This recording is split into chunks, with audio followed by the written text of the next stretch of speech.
there are no apps in the traditional sense. Meaning the A16Z article you're talking about is written for a world where apps had to be thought through. There had to be a product manager who thinks about what it is, gives the requirements, the engineering team agonizes over it, builds something, and it lasts over a long period of time. Today, apps last for as long as you need them to, and they go away. And they exist exactly in the moment that you need them to exist. And they didn't exist before, they don't exist after.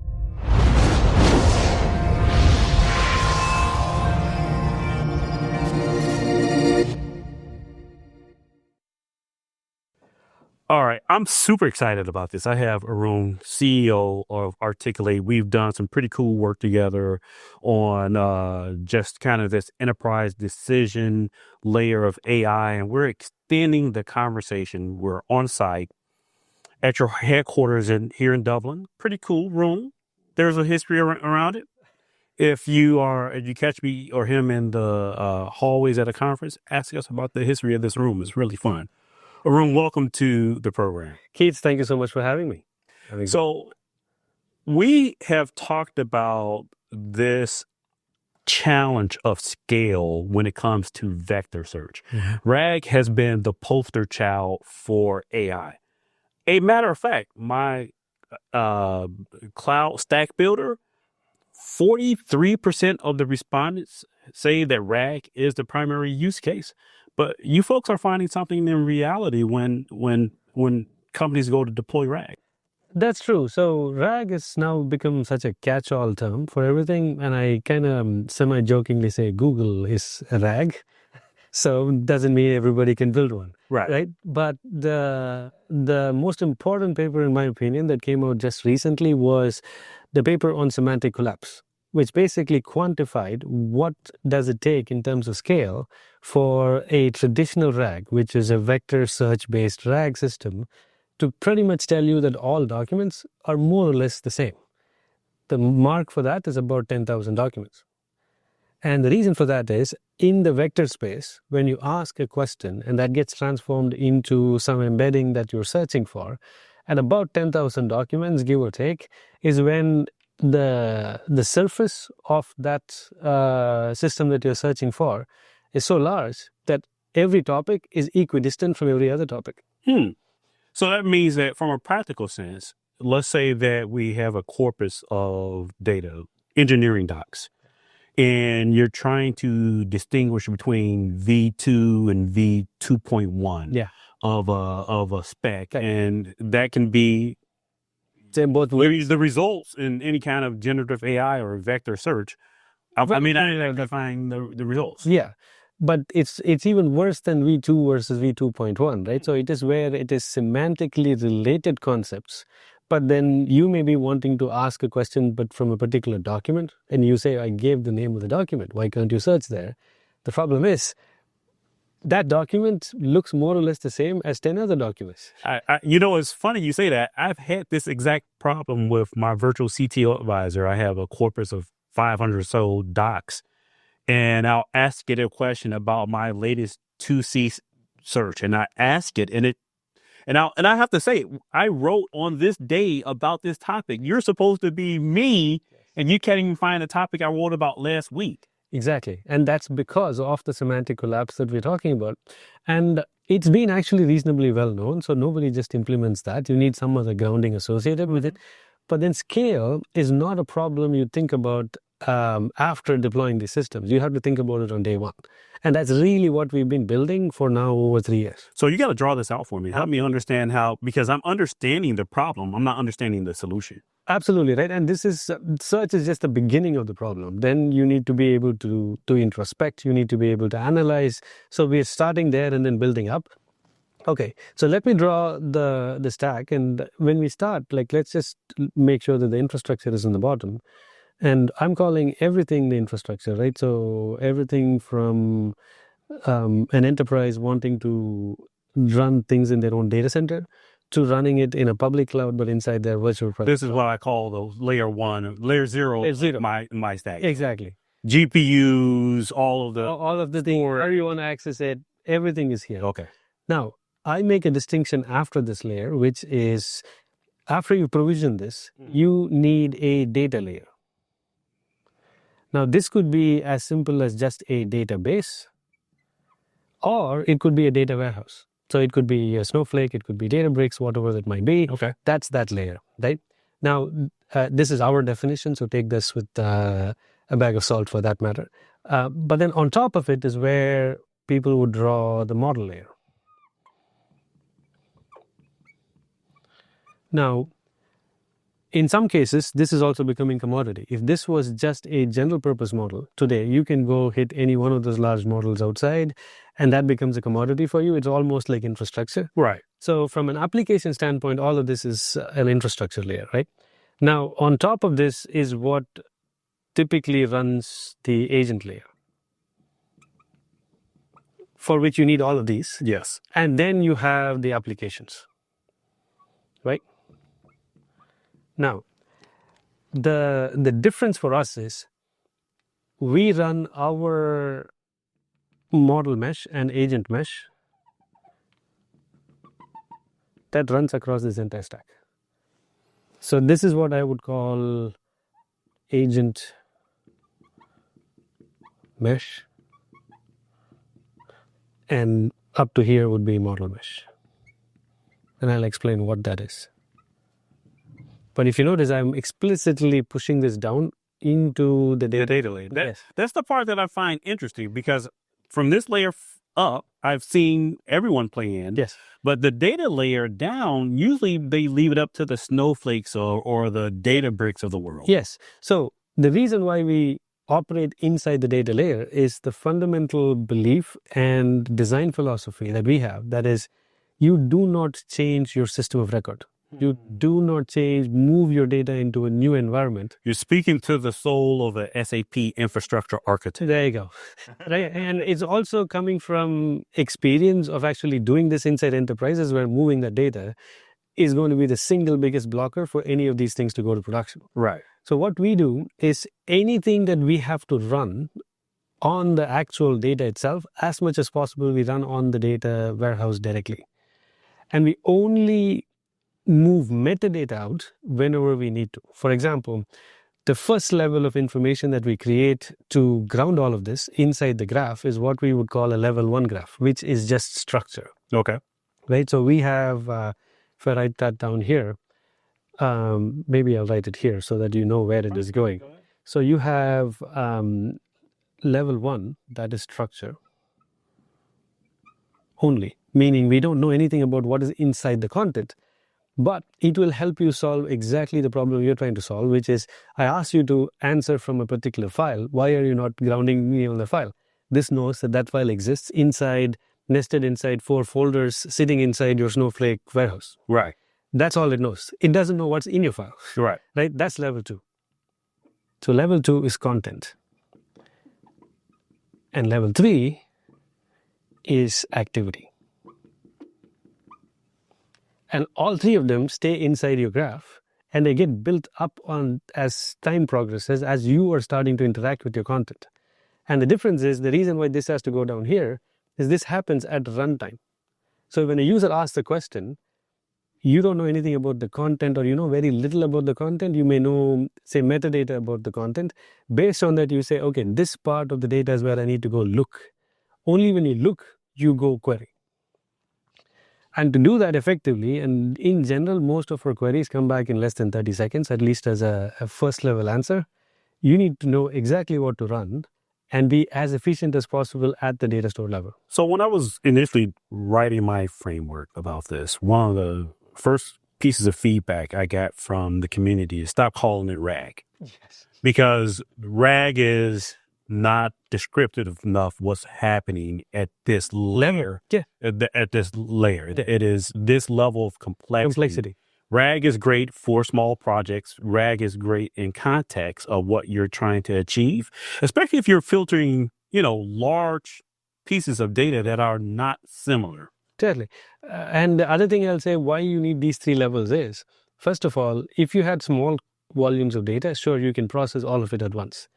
But in most enterprises, the volume of data is there, but the usefulness of that content is less than 10% today. Now, you can use more if you knew what is in your data set, but you don't, like most of the data sets, most enterprises use maybe 10%. I'm being actually very optimistic about it. It's way less than 5%. That's why you don't want to process everything. So you're pulling the data scientist out of me a little bit. A couple of weeks ago, I took all of the Tech Field Day videos, 7,000 Tech Field Day, 7 hours of video. And I said, you know what?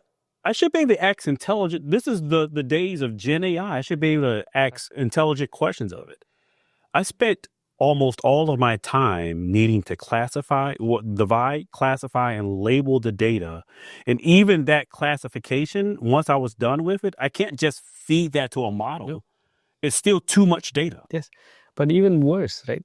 Think about it. We are in the Gen AI era where things are supposed to happen automatically. Right. And here we are sitting and tagging because we know that without that, you don't even get basic answers. This is the tagging that has to happen automatically. That's really why building these graphs are non-trivial. You need to be able to decipher that. I'll give you a seemingly simple problem, right? So say you are on Azure. You have, say, a few thousand documents in Azure Blob Store. Now, Azure Blob Store is flat. It may look like you have folders, but then when you're programmatically asking for information, they're all flat. They're all objects. Right. If you ask a simple question of how many folders are in my blob, not a trivial thing to answer. Because you have to go parse everything, you have to go give the answers. And when you're building into enterprise systems, you can't take these things for granted. And if your integration becomes so onerous, the application that is supposed to give you your ROI now became 10 times more expensive. So I was comparing kind of this approach to the A16Z article that was written before. And they start here. They started the app, and the app controls everything underneath. And that's great if you're a single app. Yes.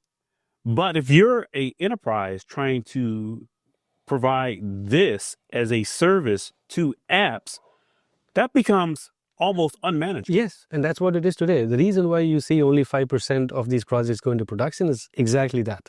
Because you can get to a small sliver in maybe 1 or 2 applications. Scaling that is not easy. That's one, and it's almost become impossible. The second thing is, I have maybe a slightly controversial statement to make. Okay. Which is, there are no apps. In the traditional sense. Meaning the A16Z article you're talking about is written for a world where apps had to be thought through. There had to be a product manager who thinks about what it is, gives the requirements, the engineering team agonizes over it, builds something, and it lasts over a long period of time. Today, apps last for as long as you need them to, and they go away. And they exist exactly in the moment that you need them to exist. And they didn't exist before, they don't exist after. But I'm intrigued at how this now becomes a contract. The agent and models now become a contract as part of the agent mesh and the model mesh. So when I'm building my business capability on top of my data set, my infrastructure, my data, my model, my agents, and my what we're calling apps, I need that to be a consistent contract. That's right. So I will qualify that as there is no static apps. Now it's what I would call them as real-time apps, which is the apps become available when you need them to, meaning including the agents. So in the agent mesh, we have this thing called missions. That if you want to do something, for example, if you want to analyze all of the current quarterly reports from Tesla, and you want to look at what the market is doing in the automotive sector, in the EV world, and come up with a thesis for what is the risk of investing in Tesla today, not like say this quarter or nothing, today based on what the market dynamics is doing. That's the complicated mission you define. And then what agents in what combination of agents have to be used to satisfy your mission gets generated on the fly.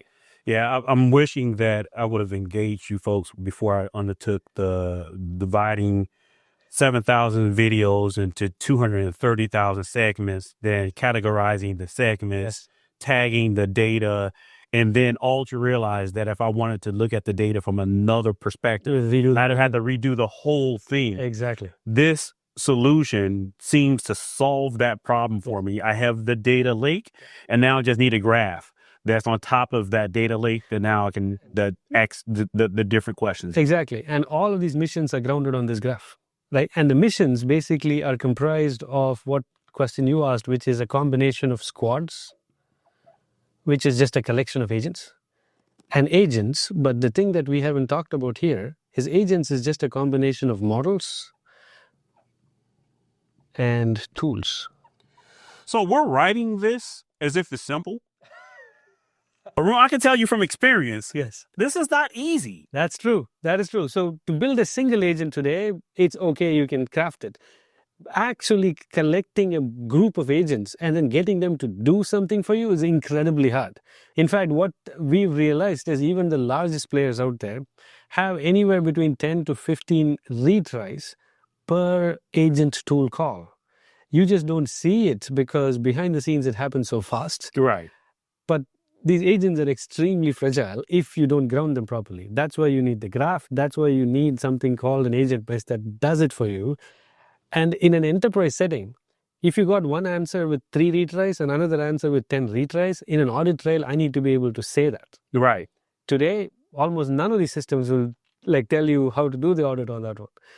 That's really how they'll do a cost audit. They won't do a quality audit. And, I just wrote a framework or a model on decision authority placement, and this idea that if I'm giving AI or some automated agent authority to make a decision on my behalf, I need to know the impact of that and and I need to be able to audit it. So you're talking to that example specifically, and this is not just for regulated industries. No. You need to understand, and we've called it explainable AI. Yes.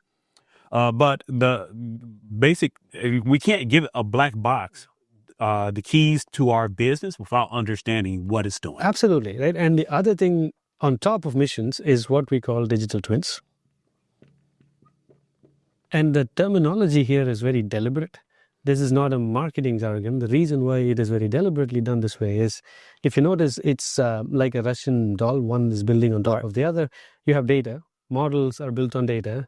Agents have tools in between, so that's where the tooling layer comes in. So tools plus data plus models become agents.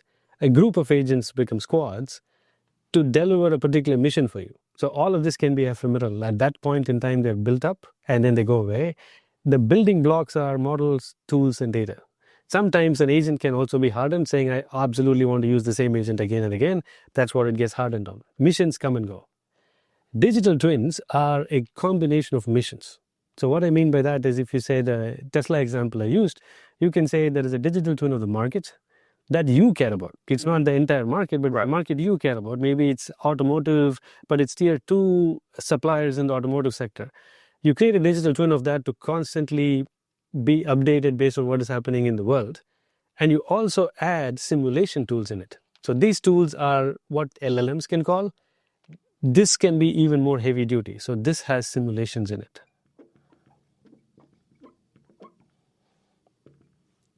Meaning you can say, okay, I have this set of models, this set of mission to run. Now tell me, if I invested today, what will happen over the next 3 weeks? And run scenarios. We're using traditional investment as a model, but this happens in any other domain. Any other domain. Oil and gas, it happens. I was talking to an oil and gas CTO the other day. Actually, they were reacting to your paper. Okay. To the paper we published. He was like, this is exactly what I'm dealing with. Yes.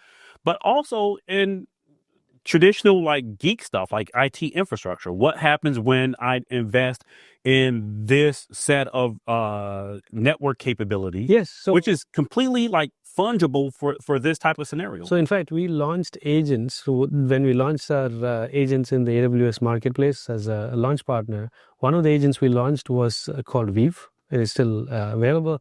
It does network simulations and network anomaly detection. Mm-hmm. That feeds into a digital twin of network analysis, where all you do is feed in a bunch of, say, logs and a bunch of reports, and it generates the topology of the network without knowing the topology. And that is one of the toughest problems in networking, right? We can't do A/B testing in networking because the possibilities are too much. Too much. And here, because we had the graph to ground on, we just use the same technology to get the topology. Same thing in design. You mentioned oil and gas, right? So depending on whether you are in upstream or downstream in oil and gas, you have massive amounts of time series information. You have lots of traditional tools that you use already to predict what is going to happen. Now this turbocharges it, right? Where you not only get an LLM to work with your traditional tool, you have a system to actually call your tools when you need it. Arun, this has been a fascinating conversation. I still have a ton of questions. Absolutely. I'll direct folks to the Tech Field Day video that you did a little while ago, but this was a ball. Did we miss anything? So the other thing we missed, in addition to scale, is accuracy, because we started a little bit on accuracy where, okay, you can say, get to your specific document from a specific, say, file name using, say, keyword grounding and things like that, right? What happens if you have hundreds of thousands of keywords? What happens if you have not only keywords to worry about, but you also want the keywords to be similar? So you mentioned oil and gas. Oil and gas, depending on which jurisdiction you act in, has different units that you need to adhere to. The acronyms that exist inside all enterprises, each enterprise has an acronym soup that you need to be intimately familiar with. When you're asking questions about analyzing information, you need to be familiar with all of it. That is the real killer, because you need accuracy first before you get to scale. Yeah, because for my business user, if it doesn't understand my language, what use of it? If I have to learn another language, and I'm not talking about a programming language, but another taxonomy of discussing, this is why broad tools sometimes don't work within specific industries. Exactly. Yeah.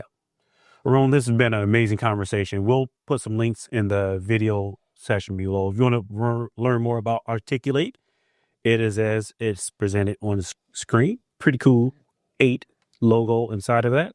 You want to learn more about the CTO Advisor, you can find us on the web, thectoadvisor.com. I'm, as always, the CTO Advisor on the web, at CTO Advisor on social media. Perfect. Thank you so much. Thanks a lot. Thank you.